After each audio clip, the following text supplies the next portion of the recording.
Tinulungan ng UNTV News and Rescue Team ang motorcycle rider sa Santo Tomas, Pampanga matapos maipit sa cargo truck kaninang umaga. Ito ang balita ni Joshua Antonio.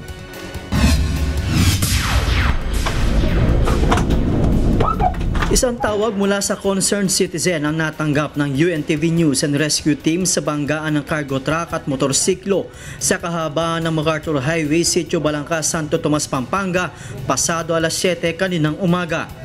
Inabutan ng UNTV News and Rescue Team ang motorcycle rider na kinilalang si Eduardo Tibayan na nakaipit ang kanang paa nito sa gulong ng cargo truck.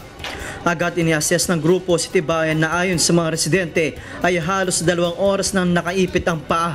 Kinailangan bigyan ito ng oxygen ng UNTV Rescue dahil hirap itong huminga. Kinailangan tanggalin ng gulong upang maalis sa pagkakaipit ang biktima.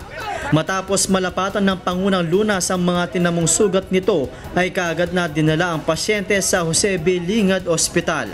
Ayon sa pangunang investigasyon ng PNP, batay sa pahayag ng truck driver, nawalan ito ng preno kaya tinangkang ibangga na lamang sa hardware, kung saan nasagasaan ng kasalubong ng nakamotor na si Tibayan. Kaagad namang sumuko ang driver na nasa kustodiya ng PNP Santo Tomas. Joshua Antonio, UNTV News, Worldwide.